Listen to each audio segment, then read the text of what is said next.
우리가 출애굽기 20장에 보면요, 10계명을 받아요. 모세를 통해서 하나님이 시내산에서 10계명을 주시는데 18장, 19장은 준비 과정이에요. 그러니까 이거를 좀 이렇게 넓게 봐야 돼요. 18장만 보면 이 내용이 뭔지 잘 모르고요.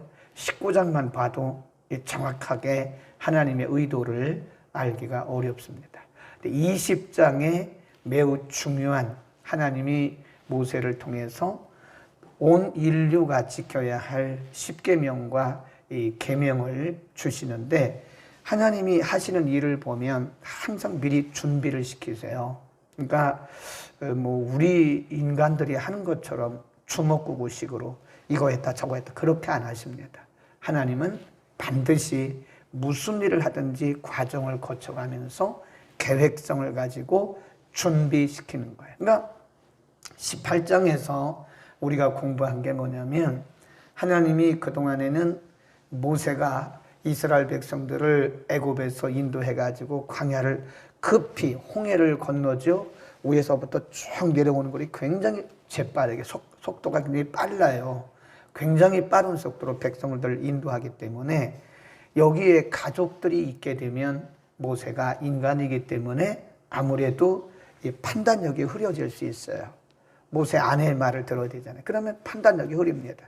그러니까 그때는 하나님께서 가족들과 이렇게 조금 격리시켰어요. 떨어지게 해놓고.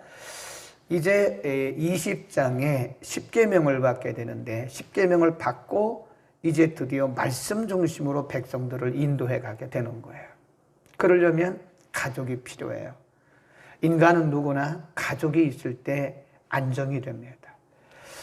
신앙생활도요, 가족관계가 이게 무너지면 안정이 안 돼요. 누구나 마찬가지입니다. 그래서 디모데전서 3장에 보면 교회 중직자들 세울 때 보면 가정을 먼저 보잖아요. 가정을 보고, 그리고 일을 인간 어쩔 수가 없는 거예요. 아무리 영적이니 아무리 뭐니 해도 이 가정이 불안하게 되면 신앙생활도 불안정하게 되는 거예요. 그러니까 모세가 앞으로 20장에서 10계명을 받고 이제 말씀 중심으로 백성들을 인도해 나가야 되기 때문에 먼저 가족들을 상봉시키죠. 그리고 어제 본문에 보면 하나님이 이드로라는 사람을 쓰세요. 이드로는 미디안 제사장입니다. 모세의 간증을 통해서 하나님이 누구신가를 확실히 알고 하나님을 찬양하는 장면이 나오잖아요.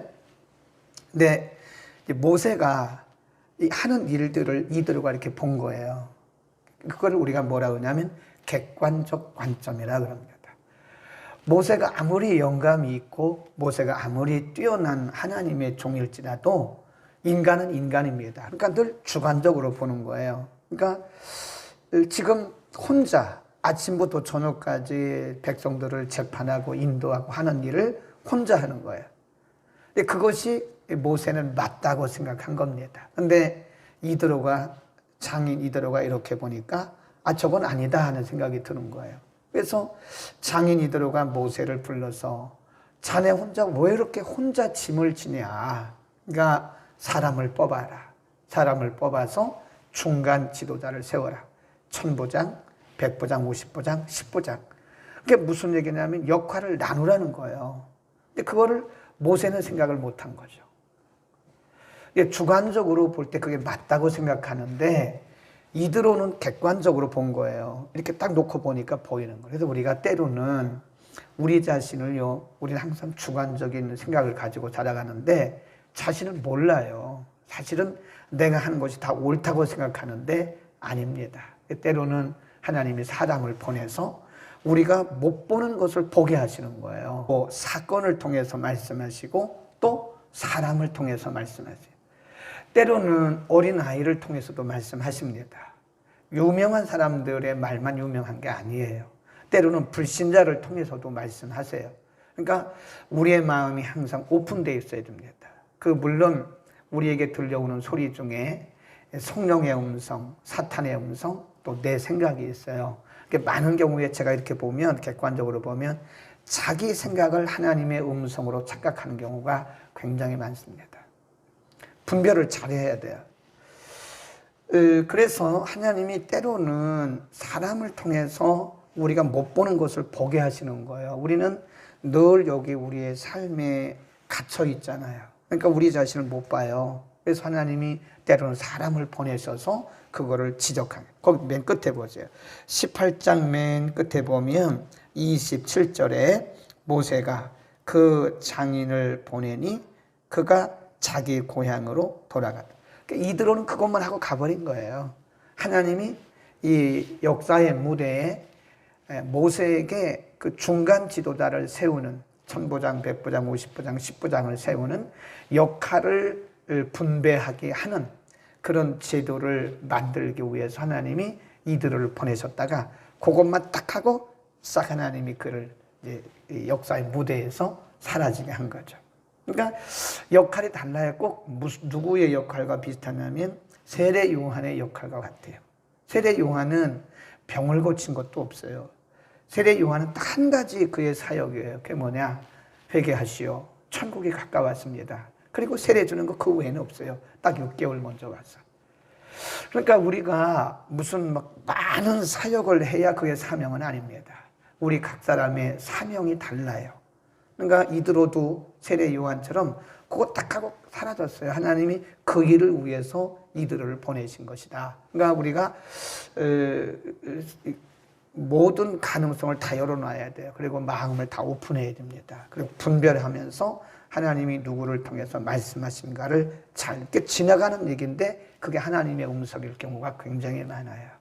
기도 중에만 말씀 중에만 하나님의 음성이 들리는 게 아닙니다. 이게 지나가는 중에 어떤 사람이 지나가는 중에 그냥 한 얘기가 하나님의 음성일 수 있다. 그래서 우리는 항상 객관성을 가지고 보시기 바랍니다. 자, 오늘 본문에는 이제 20장에 하나님의 계명이 주어지기 전에 하나님께서 모세에게 또 준비를 시키세요.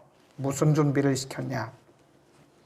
그 시점이 2절에 보면 그들이 리비딤을 떠나 시내 광야에 이르 그 광야에 장막을 치되 그 산 앞에 장막을 쳤다.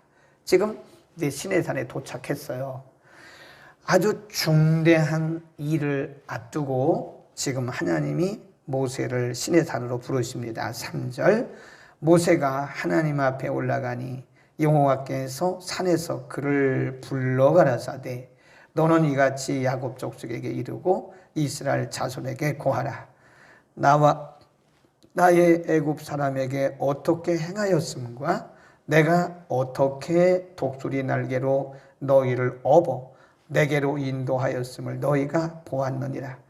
세계가 다 내게 속하였나니 너희가 내 말을 잘 듣고 내 언약을 지키면 너희는 열국 중에서 내 소유가 되겠고 6절 너희가 내게 대하여 제사장 나라가 되며 거룩한 백성이 되리라. 그리고 하시는 말씀이 너는 이 말을 이스라엘 자손에게 고하라. 그래요. 지금 모세가 시내산에 도착했고요. 백성들은 산 앞에 장막을 쳤고요. 그리고 모세는 하나님의 부르심을 받고 시내산에 올라갔어요. 근데 하나님이 곧바로 모세에게 계명을 주신 게 아니에요. 하나님은 항상 과정을 통해서 일하신다니까요. 너무 성급하면 우리가 하나님의 일을 그르쳐요. 하나님은 모든 과정들을 거쳐가면서 일을 하셔요. 그러니까 아무리 하나님께서 십계명을 주셔도 이스라엘 백성들이 받을 준비가 안 됐으면 그거 안 되거든요. 그러니까 하나님이 백성들을 이렇게 준비를 시키는 거예요. 뭐라고 준비시키냐면 3절에서 6절에 보면 내가 누구나 이게 내가 하나님이 하시는 말씀이 내가 누구나 이겁니다. 내가 누구예요? 율법을 주시는 자가 누구냐? 이 20장에서 하나님이 십계명을 주실 텐데 그 십계명을 백성들에게 주시는 자가 누군가를 모르면 말씀을 함부로 여기게 돼요. 오늘날 많은 사람들은 아니고 일부의 성도들이 하나님의 말씀을 무시하는 건 아니겠죠. 하나님의 말씀을 소홀히 여기는 것은요, 하나님이 누구신가를 모르기 때문에 그렇습니다. 하나님이 누구신지를 알면 하나님의 말씀을 소홀히 여길 수가 없어요. 하나님의 말씀은 하나님이에요. 그렇죠. 우리가 어른의 말씀을 들어도요. 그렇잖아요. 어른의 말씀을 들어도, 부모님의 말씀을 들어도 여벌로 듣는 사람은 부모를 무시하는 사람이에요. 부모를 무시하게 되면 부모가 하는 말을 여벌로 듣습니다. 귀담아 듣지 않아요. 같은 거죠. 부모의 말은 부모예요. 그래서 부모의 말을 여벌로 듣고 부모의 말을 그냥 내 마음대로 내 생각대로 그냥 이렇게 흘려버리는 사람은 부모를 무시하는 겁니다. 그게 그렇잖아요. 선생님의 말을, 선생님의 교훈을 무시하는 것은 선생님 자신을 무시하는 거예요. 그러니까 그건 같은 얘기입니다. 선생님을 무시하기 때문에 선생님의 말을 귀담아 듣지 않는 거죠. 하나님의 말씀을 여벌로 둔 하나님을 무시하는 거예요. 그러니까 믿음이라고 말할 수가 없어요. 그 믿음이 좋다고 말할 수 없어요. 하나님의 말씀을 소홀히 여기는 사람을 우리가 믿음이 좋다고 절대로 말할 수가 없습니다. 말씀은 하나님인데 하나님의 말씀을 소홀히 여기면서 믿음이 좋다고 말하는 것은 그건 모순 중에 모순입니다.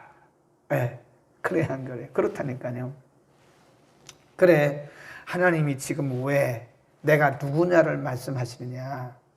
하나님이 20장에서 계명을 10계명을 주세요. 이스라엘 백성들이 만일 하나님이 누구신지를 모르면 10계명 줘봤자 주셔도 백성들은 그 계명을 함부로 여길 거란 말이에요. 그러니까 하나님이 이 10계명을 주시기 전에 내가 누구냐, 내가 너를 애굽에서 이끌어냈고 내가 너를 광야에서 업어왔고 나는 거룩한 자고 너희는 내 백성이 될 거다 라고 하나님이 백성과 그들과의 관계를 말씀하면서 하나님이 뭐라고 하냐면 너는 이 말을 백성에게 고하라 라고 말씀하는 거예요. 이해하시겠죠? 하나님이 계명을 주시는 게 문제가 아니라니까요. 계명을 주셔도 하나님이 누구신지를 모르면 그 말씀 다 무시하고 뭉개버려요. 그럼 의미가 없는 거라.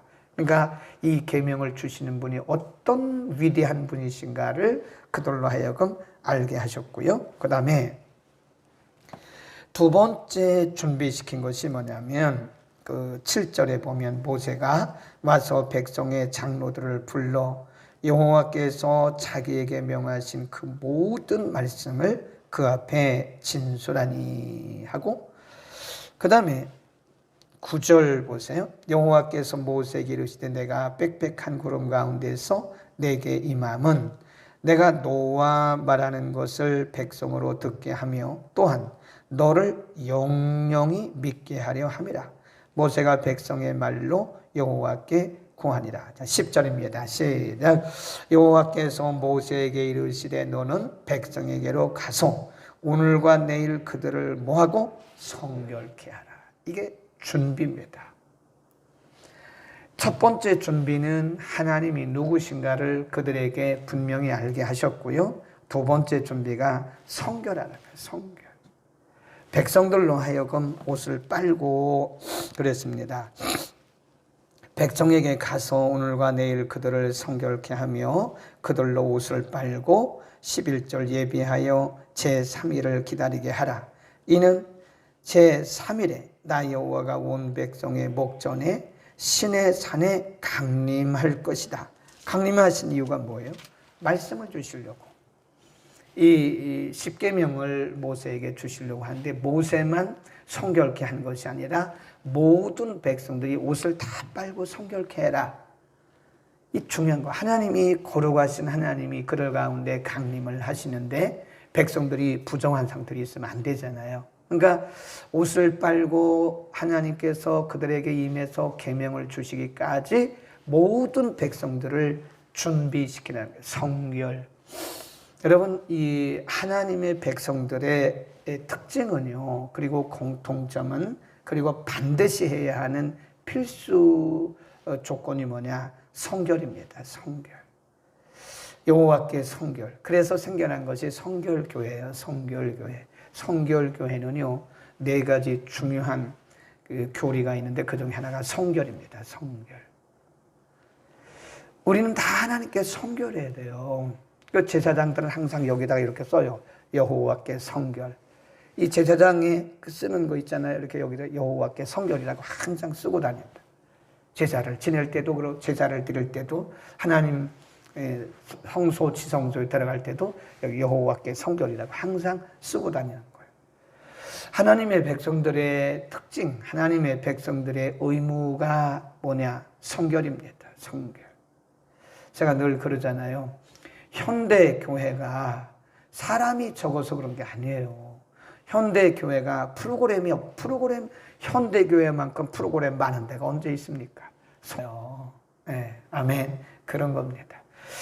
그래서 지금 이 이스라엘 백성들이 이 성결이라고 하는 하나님께서 이 계명을 주시기 전에 백성들을 먼저 성결케 해라.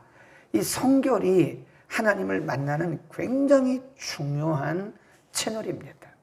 현대인들이 그렇게 제도화되고 시스템화되고 또 프로그램화되고 또 매뉴얼까지 교회들이 만들어요. 성령의 능력을 제한할 가능성이 큽니다. 그거보다 더 중요한 것이 뭐냐면 성결이에요. 성결. 현대교회가 힘을 잃은 중에 하나가 성결성을 잃었어요. 성결성. 교회가 세속화되면 세상을 닮아가는 거예요. 네. 교회가 세상을 닮아가고 세상과 다를 게 별로 없습니다. 세상 사람들이 하는 거 비슷하게 다 하갑니다. 교회가 구분되고 교회가 좀 이게 성결하고 구별화돼야 되는데 교회가 세상을 닮아가니까 이 세상 사람들이 하는 우리가 그걸 세큘라리즘이라고 해요. 세속화, 교회의 세속화. 그 다음에 목회자들의 세속화. 얼마나 세속화됐다는 걸 느껴요. 때로는 목회자들의 세속화, 교회의 세속화, 성도들의 세속화. 이런 세속화가 사실은 우리의 생명을 많이 위축시켰다. 교회가 왜 능력이 옛날같이 능력이 안 나타나고 교회가 왜 생명력이 약화됐느냐. 그것은 교회의 성결을 잃었기 때문에 그렇다. 아멘. 다시 돌아가면 돼요. 이제 성령의 충만함을 받고 그래서 사도행전의 교회가 뭐 성령 운동을 했습니까? 아니잖아요. 성령이라는 건 운동하는 게 아니에요. 성령이라고 하는 성령 운동을 한다는 것은 우리가 어떤 붐을 일으키는 건 맞기는 하나 성령은 운동한다고 오시는 게 아닙니다.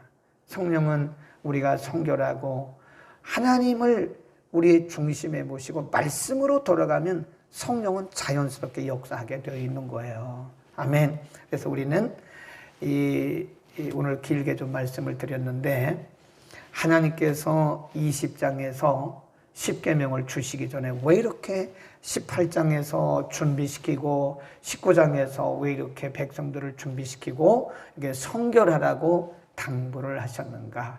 하나님은 거룩한 분이세요.